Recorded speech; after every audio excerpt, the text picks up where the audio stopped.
আওয়ামী লীগকে কেবল নিশ্চিহ্ন নিষিদ্ধ নয়, নিশ্চিহ্ন করে দিবে। কিভাবে নিশ্চিহ্ন করবেন উনি? কুদিয়া নাকি ধাক্কা দিয়া? ভাই আমি আগেও বলেছি, এখনো বলি, আওয়ামী লীগ পাট গাছ না যে আপনি টান দিয়ে উঠে ফেলেন। আওয়ামী লীগ বট গাছ। আওয়ামী লীগকে টান দিয়ে উঠানো যায় না। এটা একটা এত পুরনো একটা দল, 3 পুরুষের দল আওয়ামী লীগ। দাদা আওয়ামী লীগ করতো ভাই, বাবা আওয়ামী লীগ করে, ছেলে আওয়ামী লীগ করে, তার যে সন্তান এখনো হয় নাই, হবে, সেও ছাত্রলীগের নাম লেখায় রাখছে। এটা হলো আওয়ামী লীগ।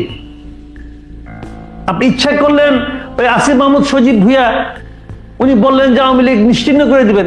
এত সোজা, অবাস্তব চিন্তা ভাবনা, বুঝে না আওয়ামী লীগ কি জিনিস।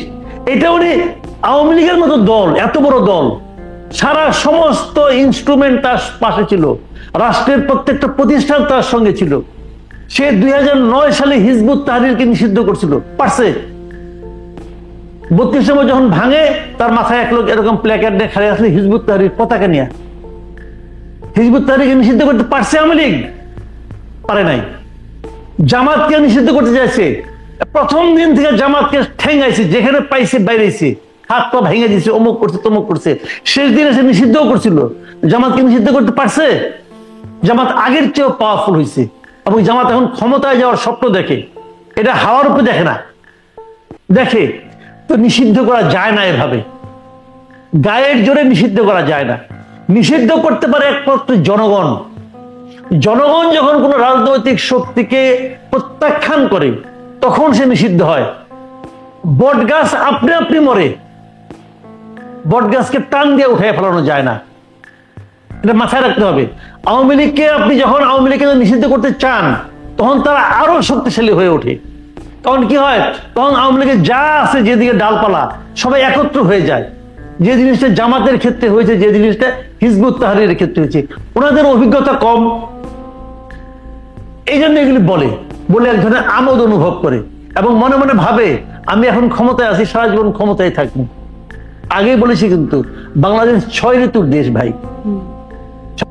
বর্ষাকালে কেউ টের পায় না যে শীতকালে কেমন ঠান্ডা ছিল, টের পাওয়া যায় না। ওনাদের অবস্থা হচ্ছে এরকম। এত সহজ নয় দেশটাকে। এখন জাতিসংঘের যে তদন্ত প্রতিবেদন গেল, সেখানে যে রিপোর্টটা আসলো, একদম আওয়ামী লীগের এবং শেখ হাসিনাকে সরাসরি নির্দেশদাতা হিসেবে অভিযুক্ত করা হলো, মানে চিহ্নিত করা হলো সেই প্রতিবেদনে। তারপর মানে এই প্রতিবেদনের একটা প্রভাব আপনার কাছে কি মনে হয় শেখ হাসিনার রাজনীতি এবং আওয়ামী লীগের রাজনীতির উপরে? না, শেখ হাসিনার রাজনীতি আমি স্পষ্ট করে আমি যেটা বুঝি সেটা বলি। এই প্রতিবেদন পড়ে আমার বুঝতে হবে না, আমি আমার নিজের জীবন দিয়ে বুঝি। শেখ হাসিনার রাজনীতি বাংলাদেশের শেষ। বাংলাদেশে শেখ হাসিনা রাজনীতি করার আর কোনো চান্স আমি দেখি না। যদি কেউ শেখ হাসিনাকে কোলে করে এটা বসায়ও দেয়, তবু এই দেশের মানুষ তাকে মেনে নেবে না। কিন্তু আওয়ামী লীগের ভেতরে তারা কি শেখ হাসিনার বাইরে অন্য কাউকে ভাবছে? এটা তাদের ব্যাপার, তাদের সমস্যা। আমি মনে করি আওয়ামী লীগ যদি প্রকৃতপক্ষে রাজনীতিতে আবার ব্যাক করতে চায়, তাহলে তাদের এই করাপ্ট এবং ফেইল্ড, যারা নাকি ফেল করছে, তাদেরকে নিয়ে ভাবলে তাদের জন্য কষ্টকর হবে, অনেক কষ্ট হবে, এবং এই কষ্ট তারা পাবে না। আর শেখ হাসিনা তো অমর না, ওনার তো বয়সও হয়েছে ভাই। উনি আর কয় বছর টিকবেন আপনি বলেন? উনি কি আরো 500 বছর বাঁচবেন? বাঁচবেন না তো। কাজেই আর ধরেন 5 বছর 10 বছর, এই সময়ের মধ্যে আওয়ামী লীগ ঘুরে দাঁড়াবে, ওনাকে নিয়ে আসা হবে না।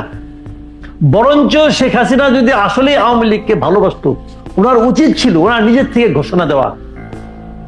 আপনাদের বিদেশে কি হয়, ওয়েস্টার্ন ওয়ার্ল্ডে কি হয়, যখন দল হেরে যায়, দলের নেতৃত্ব কিন্তু দল ছেড়ে দেয়, বলে যে আমি ব্যর্থ হয়েছি, নিজের ব্যর্থতা স্বীকার করে তারা বলে নতুন নেতৃত্ব আসুক। আমাদের এখানে এই প্র্যাকটিসটা নাই। এটা শেখ হাসিনা তৈরি করতে পারতেন, উনি তো অবধারিত ভাবে বাই ফেল। ওনার বলা উচিত ছিল আমি পারিনি, অতএব তোমার নতুন নেতৃত্ব গড়ে তোলো। এই আহ্বান দিয়ে উনি যদি দলের সভাপতি পদ ত্যাগ করতেন, তাহলে একটা নতুন লোক উঠে আসতো। নতুন লোক উঠে আসছে না কেন? তারা ভয় পাচ্ছে। আমরা যদি উঠতে চাই, তাহলে শেখ হাসিনা তো মেনে নেবে না।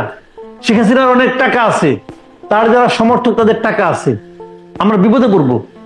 তাহলে এই জন্য আসছে না। কালকে শেখ হাসিনা ঘোষণা দেখ, দেখবেন আওয়ামী লীগের চেহারা চেঞ্জ হয়ে গেছে। আপনি কি কাউকে কেবল দেখেন শেখ আওয়ামী হাসিনা না। লীগের নেতৃত্ব নেবার মতো? আপনি কি মনে হয় কাউকে দেখেন যিনি হতে পারে? কারণ অনেক আওয়ামী লীগ নেতাদের সাথে আমার এই প্ল্যাটফর্মে কথা বলার সুযোগ হয়, মানে কারোর সাথে কথা বলে এমনকি অফিয়ারের কথাতেও আমার কখনো মনে হয় নাই যে শেখ হাসিনার বিকল্প আওয়ামী লীগ কাউকে ভাবছে।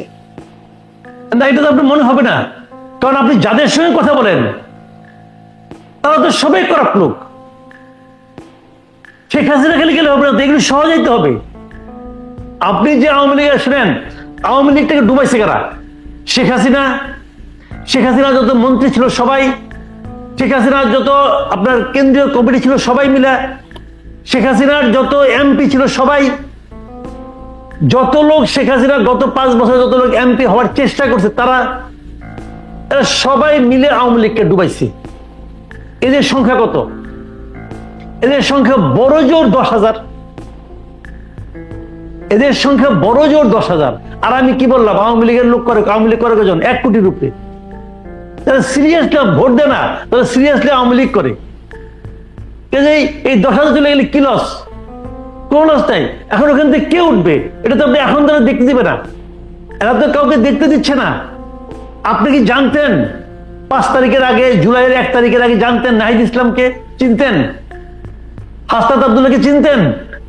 সার্জিসকে চিনতেন? চিনতেন না। এখন না চিনে উপায় আছে? উপায় নাই। সময় মানুষকে নেতৃত্বের দায়িত্বে নিয়ে আসে। এখন কি আপনার মনে হয় যে হাসনাত আব্দুল্লাহ কোন একটা পলিটিক্যাল লিডারের সঙ্গে 10 মিনিট কথা বলে তর্ক করলে হারে যাবে? মনে হয়? হয় না। কেন মনে হয় না? আছে। এই সামনের বাধাগুলি সরিয়ে দেন, অনেক লোককে দেখতে পারবেন। কিন্তু এরা তো সরাতে দিবে না। হাসান মাহমুদ দেখেন এরা কিভাবে লিডারশিপ আপনার দাবি করে দেশ থেকে পালিয়ে আসছে। এতগুলি নেতা কর্মীকে অরক্ষিত অবস্থায় রেখে তারা দেশ থেকে পালিয়ে গেছে। পালিয়ে গেছে। ওই যে যাত্রার ভঙ্গিতে এক লোক ডায়লগ দিত না, ওবায়দুল কাদের নামের, পালিয়ে গেছে ভাই। সে লেজ গুটিয়ে পালিয়ে গেছে। কোথায়? উপজেলা অনেক আপনার ইউপি চেয়ারম্যান আছে, এলাকায় আছে, কই আইভির মধ্যে পালায় যায় নাই? কিন্তু পালায় যায় নাই ভাই। আপনাকে বুঝতে হবে যে এই যে বিষয়গুলো আছে, তো এখন এরা ওই টাইপের লোক। তো এই লোকগুলো তো আপনাকে দেখতে দিবে না। যখনই আপনি দেখতে চাইবেন, আপনার চোখের সামনে সে দাঁড়িয়ে থাকবে, আপনি দেখতে পাবেন না তার পেছনে কে আছে। কাজে ওদের সঙ্গে আলাপ নাই, ওদেরকে সরিয়ে ভাবেন। যাদেরকে দেখছেন আপনি আওয়ামী লীগ হিসাবে, তারা সব বাদ। এগুলি সবগুলি দূষিত ব্যক্তি।